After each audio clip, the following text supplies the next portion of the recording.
Bonjour et bienvenue à l'émission Chrétien comme Christ. Aujourd'hui, nous sommes à nouveau sur le plateau avec Christine, Bonjour. Nathanaël et moi-même. Bonjour.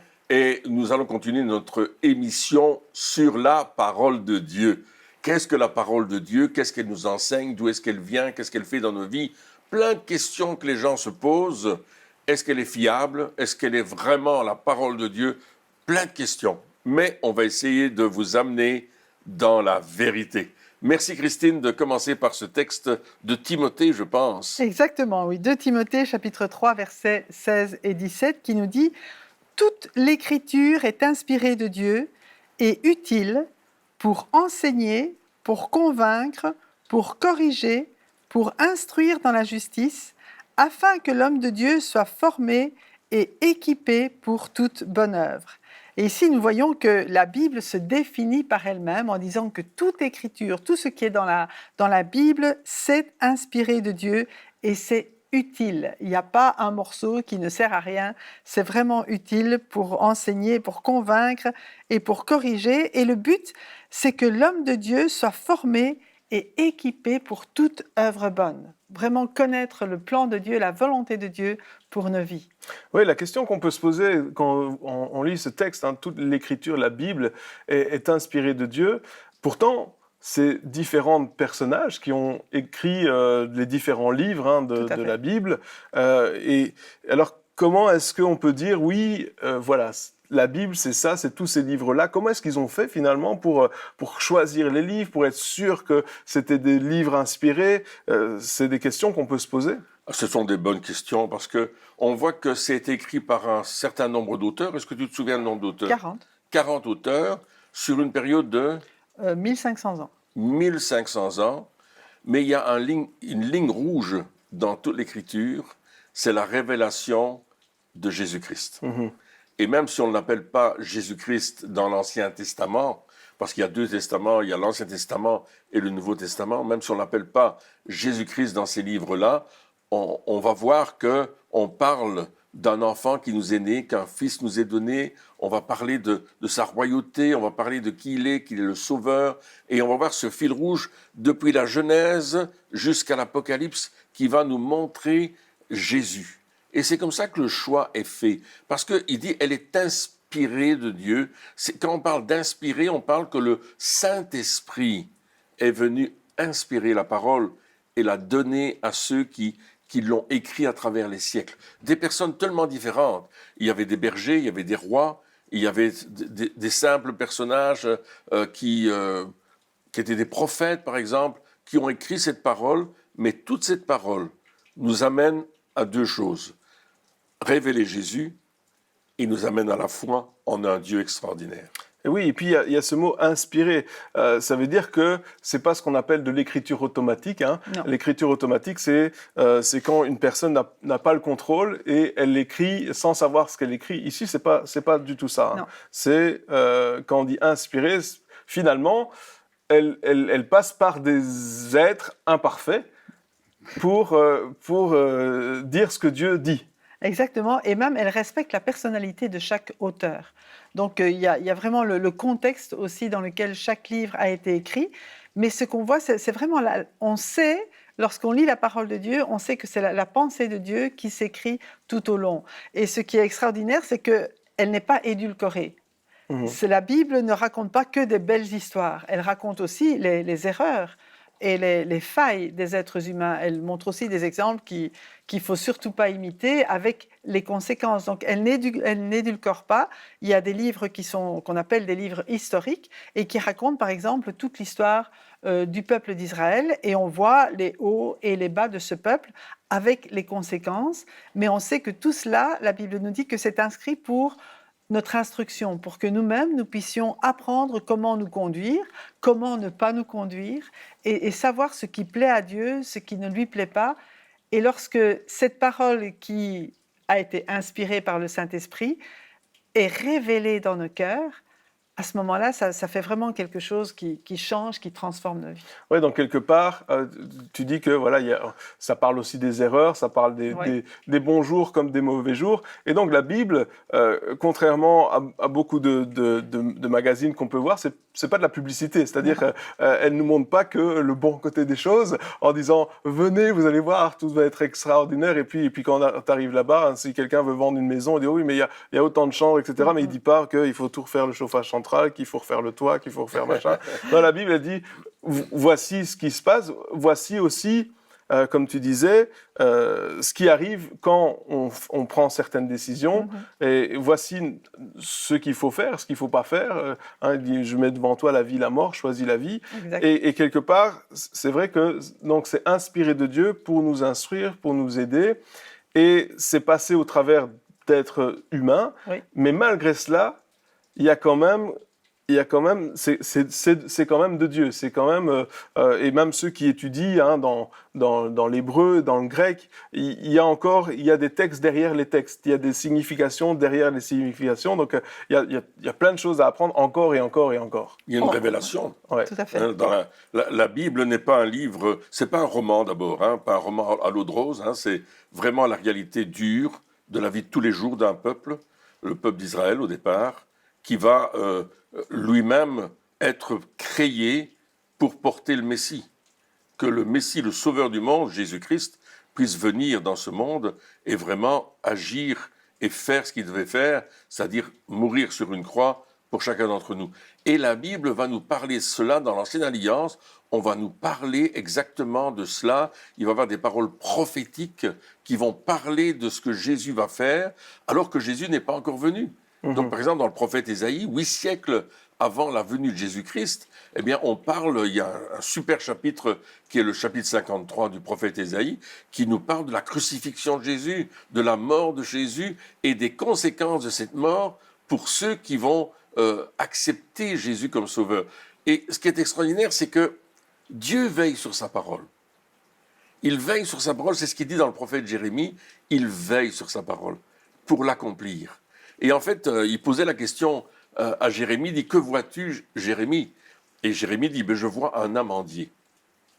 Et là, il dit, effectivement, je veille sur ma parole pour l'accomplir. Et Dieu veille sur cette parole. Alors, la caractéristique de l'amandier, c'est qu'on l'appelle l'arbre aux yeux qui regarde. Je ne sais pas pourquoi, peut-être les formes des fruits ou je ne sais pas exactement.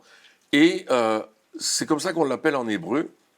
Et c'est là que le Seigneur dit, inspire à Jérémie, je veille sur ma parole pour l'accomplir. Et Dieu va garder cette parole tout au long de l'histoire pour qu'elle arrive jusqu'à nous aujourd'hui et que cette révélation qui a été donnée à travers les siècles change notre vie. Parce que lorsque on est confronté à la réalité de la parole de Dieu, il y a quelque chose qui va se produire dans notre vie. Parce que cette parole, elle est vivante. Oui, donc c'est pas juste un livre, c'est pas juste un livre qui nous aide à avoir de la connaissance. Non. Hein, c'est au-delà de ça, c'est déjà la parole de Dieu, elle nous pousse à vivre des choses, pas juste à apprendre intellectuellement les choses, mais à les vivre. Et en plus, la parole de Dieu, la Bible nous dit que c'est aussi une nourriture. Donc, il n'y a aucun livre qui peut nous nourrir, sinon, spirituellement, en tout cas, sinon la parole de Dieu qui va vraiment être une source pour nous. Et on voit qu'il y a des passages historiques, on l'a vu, des passages prophétiques qui annoncent la venue de Jésus, des moments d'enseignement, hein, je pense surtout au livre des Proverbes, hein, de la sagesse, toutes ces choses-là, et bien sûr, et ensuite les enseignements de Jésus, l'histoire des apôtres, l'histoire de l'Église en général, et au travers de tout ça, même dans les livres historiques, il peut y avoir pour nous une révélation, il y a une révélation qui est là tout le long, c'est bien ça. Exactement, et même les livres historiques préparent la venue de Jésus, hein. C'est ce que Pierre disait tout à l'heure. Toute l'histoire du peuple d'Israël prépare d'abord la conscience de la nécessité d'un sauveur. Donc la conscience du fait qu'on n'est pas capable de plaire à Dieu par nous-mêmes, Et bon, on peut commencer avec la Genèse, hein, avec la création, avec Adam et Ève, avec le premier péché, quand Adam a cru qu'il pouvait devenir Dieu et qu'il pouvait se débrouiller tout seul. Et ça, qui a créé un fossé entre Dieu et les hommes. Et à partir de là, eh bien, il a fallu vraiment que Dieu agisse pour donner un moyen de réconciliation. Bon, on sait qu'il avait préparé cela depuis le début, mais seulement Jésus, on va voir que seul Jésus peut nous réconcilier avec le Père. Mais tout ça, c'est effectivement en filigrane. Depuis le début, si on creuse la parole de Dieu, elle est tellement riche que toute une vie n'est pas suffisante pour tout comprendre. Mais en même temps, tu parlais tout à l'heure de nourriture, eh bien, un enfant peut comprendre ce dont il a besoin pour grandir. Et lorsque nous acceptons le Seigneur, eh bien, lorsque nous lisons la parole de Dieu, elle nous donne ce dont nous avons besoin comme première nourriture. Et quand on grandit, eh bien, ça va devenir quelque chose de plus profond. On va pouvoir En relisant les mêmes passages. En relisant les mêmes passages. Ils ont une autre signification. Exactement. On va comprendre des choses différentes. Et c'est pour ça que c'est une parole vivante. Et c'est une parole qui nous nourrit profondément. Et j'aime toujours donner l'image du lait maternel. Le lait maternel, lorsque l'enfant naît, eh bien, il a une certaine consistance. Mais 6 mois plus tard, il sort toujours, c'est toujours le lait maternel, mais il a une autre consistance qui est nécessaire pour nourrir l'enfant à ce moment-là. Et la parole de Dieu, c'est vraiment le lait spirituel et pur dont nous avons besoin pour grandir depuis le début. Et après, on a besoin de steak. Et après, on a besoin de steak. Mais elle donne aussi des steaks. Il faut aussi décortiquer, il faut un couteau pour couper. On a besoin d'un repas complet. Ouais. Regardez ce texte d'Ésaïe 55, versets 10 à 11. La pluie et la neige descendent du ciel. Alors nous, ici, on a la pluie qui descend parce qu'on est dans un pays où il pleut beaucoup.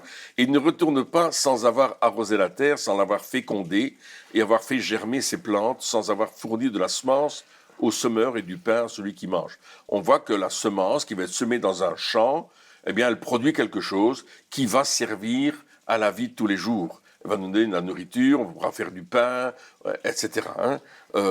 Il en va de même de ma parole. Celle qui sort de ma bouche, elle ne revient pas à moi sans effet, sans avoir fait ce que je désire et rempli la mission que je lui ai confiée. Donc cette parole, elle va accomplir quelque chose, elle a une mission, elle a un objectif, elle a un but. C'est extraordinaire. Oui, elle a une puissance. Absolument. Elle a une puissance. Et c'est aussi, ce que je voyais aussi, c'est que la Bible, la parole de Dieu, c'est aussi notre livre de référence. Oui. C'est parce que, on l'a déjà dit dans les émissions précédentes, mais au fur et à mesure des années, des siècles, les mentalités changent, les mœurs changent, toutes ces choses que l'on croit bien deviennent mal bien, etc. Donc il y a plein de choses qui changent, les religions changent, les philosophies s'adaptent, etc.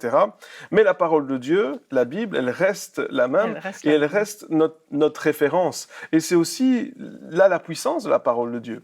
Parce que lorsque on lit la parole de Dieu, on est aussi un peu comme, on voit un peu comme dans un miroir, c'est-à-dire qu'on voit ce qui ne va pas, on voit ce qu'il faut changer, on est mis face à nous-mêmes quelque part, et c'est pas toujours plaisant d'ailleurs, mais c'est une référence. C'est sur ça qu'on peut s'appuyer en disant, moi je vais baser ma vie sur la vérité de la parole de Dieu, qui vient bien au-delà de la réalité de mon monde, de ce que je vis, de ce qu'on m'a dit. Et cette référence, elle est puissante parce que lorsque je mets en pratique, lorsque je fais ce que la Bible dit, eh bien, je vois des fruits. Je vois des choses qui se produisent. C'est pas que... Des fois, on pense qu'il faut qu'on fasse des efforts pour voir ce que la Bible dit s'accomplir. Enfin, pour voir s'accomplir ce que la Bible dit. Voilà, il faut parler à l'endroit. Alors qu'il suffit juste d'obéir à la parole de Dieu et elle s'accomplit toute seule. Je veux dire, la puissance de la parole de Dieu, lorsque elle est prononcée, il n'est pas dit si tu fais quelque chose, elle retournera, elle portera du fruit. Il dit une fois qu'elle est envoyée, la parole ne revient pas à Dieu sans avoir produit du fruit. Donc, une fois qu'on la met en pratique dans notre vie, qu'elle est prononcée, qu'elle est envoyée, je veux dire, elle travaille toute seule. Elle travaille avec la puissance de Dieu parce que justement Dieu est derrière pour accomplir sa parole et pour confirmer ce qu'il a dit. Hein, c'est la parole de Dieu et quelque part la parole de Dieu c'est Dieu lui-même. Hein. Au commencement était la parole était avec Dieu, la parole était Dieu. Donc chaque fois que la parole de Dieu est prononcée, est déclarée, eh bien Dieu est là effectivement pour faire suivre les actes. Oui, c'est une puissance extraordinaire. Ouais. Au commencement, la parole était Dieu. Dieu dit que la lumière soit, la lumière fut. Exactement. Donc, c'est quand même cette parole qui a créé tout l'univers. Oui. Et donc, dire que c'était pour avant et que maintenant, ça n'a plus de puissance, c'est un mensonge. Elle a toujours cette même puissance qui est là, ou puissance pour les Français. On est Belges, il faut nous pardonner. Et donc, elle a toujours cette même puissance et elle est toujours agissante. Et comme tu dis, comme on a dit dans le premier passage, hein, elle est là pour nous enseigner, pour nous convaincre, pour nous corriger. C'est puissant, ça. C'est puissant d'être enseigné aujourd'hui, d'être convaincu. Pourquoi ? Parce que quand on est convaincu, il y a un changement qui se produit. Et ça, aujourd'hui, quand on dit que quelqu'un ne peut plus changer, que c'est plus possible, la Bible nous prouve le contraire. Exactement. Il peut y avoir une conviction, il peut y avoir justement une correction, et la correction, c'est pareil, la correction nous change, la correction nous empêche de continuer dans une mauvaise voie et nous ramène sur le bon chemin. Donc, c'est quelque chose qui est indispensable aujourd'hui. Oui, et je souviens de ce texte de l'Épître aux Hébreux, au chapitre 1er d'ailleurs, il dit que Dieu soutient toute chose par sa parole toute puissante. Et c'est extraordinaire que toutes choses sont soutenues par sa parole. Nous, on pense que l'atome fait ceci, pas cela, mais Dieu dit, moi je soutiens toutes choses.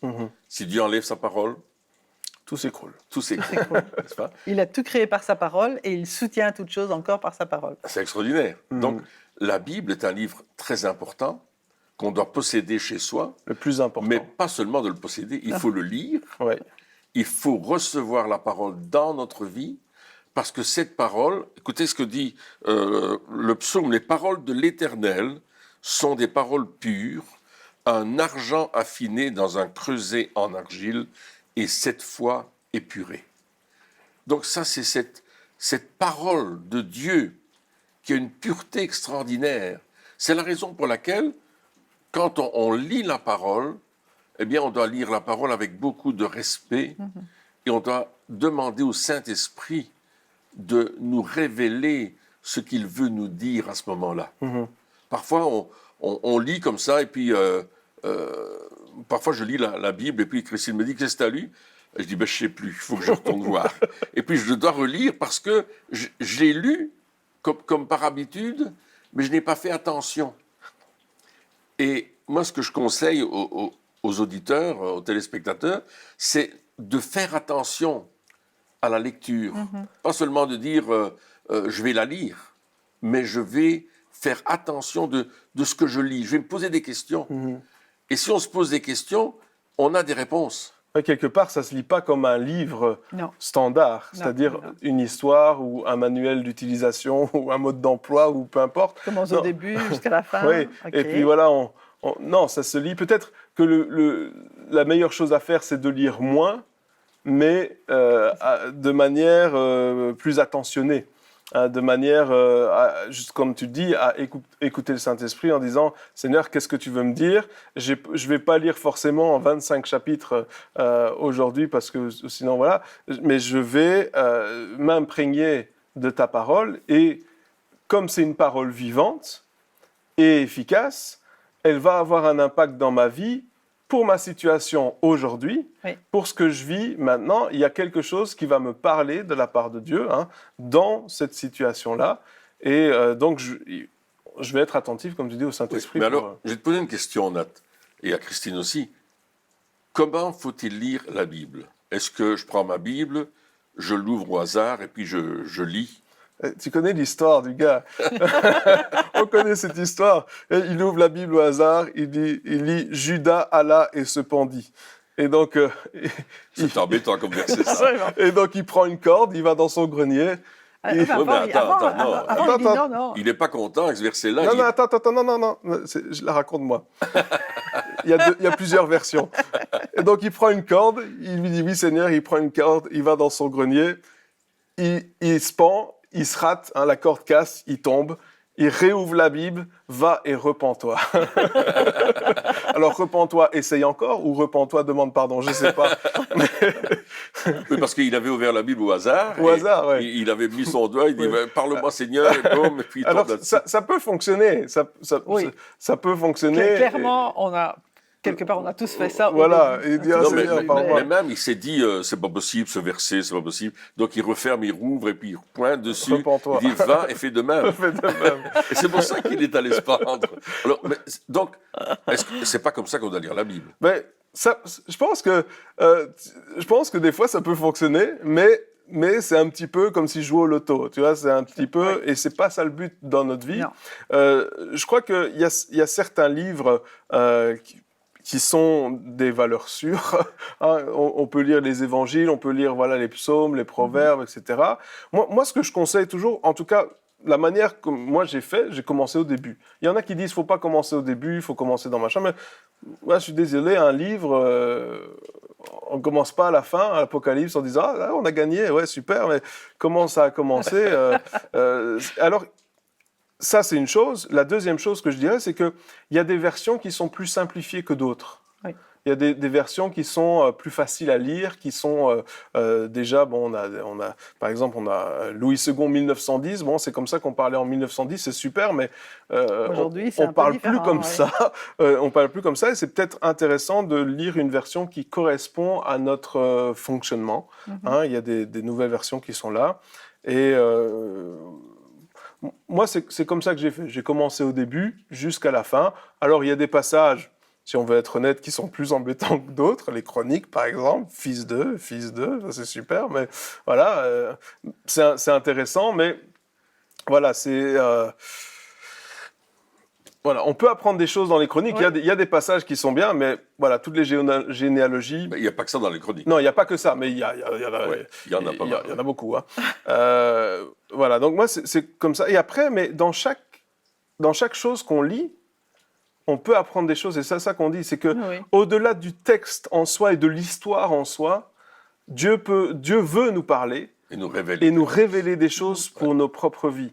Et c'est ça qui est intéressant, c'est de lire quelques phrases et se dire, OK, je vais peut-être les relire. Au lieu de passer directement à la suite, je vais relire. Et des fois, quand on fait ça, on se dit, ah, waouh, il y avait quelque chose là que je n'avais pas vu, qui me parle pour aujourd'hui. Et je veux mettre en pratique. Parce que lire toute la Bible d'une traite, il y a des personnes qui l'ont fait, c'est bien, mais on ne peut pas la mettre en pratique. On ne sait pas mettre en pratique la Bible d'une traite, si on la lit d'une traite. Je veux dire, tu ne veux pas mettre toute la Bible en pratique d'un coup dans ta vie. Je pense que ça commence par des petites choses, des petites histoires, des petites choses qui peuvent nous parler. Et je crois qu'au-delà de juste la lecture, la mise en pratique de la parole de Dieu est la chose la plus importante pour nous. Alors effectivement, il y a plusieurs façons de lire la Bible et il y a une manière cursive qu'à un certain moment, il faut se mettre à lire toute la Bible. Je veux dire, ça peut être un chapitre par jour, ça peut être 5 chapitres par jour, mais le but de lire cela, c'est d'avoir la pensée globale de Dieu, de voir justement toute la continuité et de commencer à saisir ce que Dieu pense et comment il agit. Et au-delà de ça, il y a vraiment ces passages qu'on lit, qui peuvent aussi être cursifs, mais qui sont beaucoup plus courts, hein, c'est ce que tu disais, et où là, vraiment, on demande au Seigneur de nous pénétrer par sa parole, pour que cette parole, on parlait de nourriture, hein, qu'on puisse la manger, et qu'on puisse la ruminer, parce qu'il est question de lire la Bible, mais aussi il est question de méditer la Bible. Alors là, ça peut être un verset qui tourne dans notre tête et qu'on rumine, ça peut être pendant toute la journée, et qui va vraiment nous imprégner pour que, effectivement, il fasse partie de notre vie et qu'on puisse le mettre en pratique dans notre vie de chaque jour. Donc il y a les deux manières qui ne s'opposent pas, mais qui peuvent très bien se compléter. Et il y a peut-être un moment dans la journée où on a du temps pour lire plus, et un autre moment où on prend le temps aussi, mais pour écouter Dieu, particulièrement pour notre vie. Moi, j'ai une autre manière de lire ma Bible. Ok. Parce que je crois qu'on est tous différents. Différents. Ouais. Et on aime ça. Alors, admettons que je lis un évangile, et puis dans ma Bible, il y a des petites lettres. Petit A, petit B, petit C. Et je vais voir, Ouais, ils donnent des versets bibliques, et je vais voir ce qu'ils disent dans les psaumes, dans l'Ancien Testament, dans le Nouveau Testament, dans les épîtres de Paul, ou de Pierre, ou de Jacques, ou de Jean. Et je vais voir, et je lis. Alors, ça va pas vite, hein, Non. parce que tu lis toutes ces choses-là. Mais quelle richesse! Ah, Ouais. extraordinaire. Parce que tu vois que la Bible, elle est un ensemble, et la Bible s'explique par la Bible. Oui. C'est ça, tout à fait. Tu ne viens pas apporter une explication de toi-même. Il y a une explication pourquoi Paul a cité tel verset, pourquoi Jésus a parlé de telle chose. Et tu vois qu'il y a des références. Oui, les commentaires bibliques Absolument, qui c'est sont ça. très intéressants. Hein. Et aussi, moi, des fois, ce que je fais, c'est que je pense à un verset, et puis je me dis, je vais retrouver le verset, et puis je lis le contexte Oui. pour voir qu'est-ce qui s'est passé, qu'est-ce qui a poussé ce verset à être dit, voilà, quelle est l'histoire du passage, pourquoi c'est dit comme ça, et c'est encore plus intéressant parce que encore aujourd'hui, le danger, c'est de prendre les choses hors contexte. Mhm. Parce que souvent, on a un verset dans la tête, hein, je ne sais pas si ça vous est déjà arrivé, mais tu as un verset dans la tête et ça justifie certaines choses. Mais si tu vas voir le contexte, tout d'un coup, tu perds ta justification. C'est vrai, non, mais c'est Tu sûr. perds ton truc et tu Tout à dis fait. ah non, c'est pas ça. Et là, on a le choix. Soit on soumet notre vie à la parole de Dieu, Mhm. soit on dit non, ça c'était pour avant, c'était. Et il y a toujours ce choix qui est là en Ouais. disant ok, je vais me corriger. Elle est là pour nous corriger à chaque fois. On dit ah non, mais la Bible elle dit ça, oui, elle dit ça, mais elle dit ça parce que dans le contexte, c'est ça l'histoire. Il faut que tu lises toute l'histoire. Ça sert à rien de citer un verset sans savoir de quoi tu parles. Ça, c'est une chose. Et puis, par exemple, il y a une autre chose. Moi, je me souviens qu'à un certain moment, j'avais vraiment envie de développer fort le côté de la louange et ces choses-là. Et pendant 6 mois, je pense, tous les mois, je lisais tous les psaumes et tous les proverbes. Donc, c'était psaume 1, psaume 31, psaume 61, etc. Hein, donc, 1. Et puis, les proverbes, comme il y en a 31, voilà. Et ça, pendant plusieurs mois, tous les jours, je lisais 5-6 chapitres, donc 6 chapitres, oui, avec les proverbes. Bon, le jour du psaume 119, c'était plus un long. formidable. C'était plus long. Mais le jour du psaume 133, tu vas aller oui, plus. ouais, mais bon, il y a les autres avec. Hein. mais tout ça parce que je voulais m'imprégner. La Bible nous nourrit. Hein. Et donc, si on fait ça encore et encore et encore, je pense qu'une fois, c'est pas suffisant. Non, Une fois, c'est pas suffisant. Il faut le faire encore et encore et encore. C'est ça aussi, ruminer. Des fois, on rumine parce que dans la journée, on pense encore au même passage. Et des fois, on peut ruminer sur plusieurs mois de temps ou sur une année en se disant, voilà, moi, cette année, je vais mettre ça. Je veux dire, là, après, au début, on se dit, on va pas y arriver, il y a trop dans la Bible, mais après X années de vie avec Christ, la Bible, on l'a relu. Enfin, je veux dire, il y a des passages, peut-être même des fois des chapitres entiers qu'on connaît quasiment par cœur. C'est vrai. Mais encore, moi après, je sais pas, plus de 30 ans, 32, 33 ans de conversion, j'apprends plein de choses. Dans la parole de Dieu, il y a des choses, comme tu dis, des choses qui deviennent du steak, après ça devient des choses encore plus. Donc il y a toujours des révélations dans la parole de Dieu, et la parole de Dieu doit rester pour notre vie constamment une révélation, s'attendre à ce que Dieu nous parle encore. Amen. Par sa parole et par son esprit. Eh bien, chers amis, merci de nous avoir suivis pour cette émission, et on se retrouve très bientôt pour la suite. Au revoir.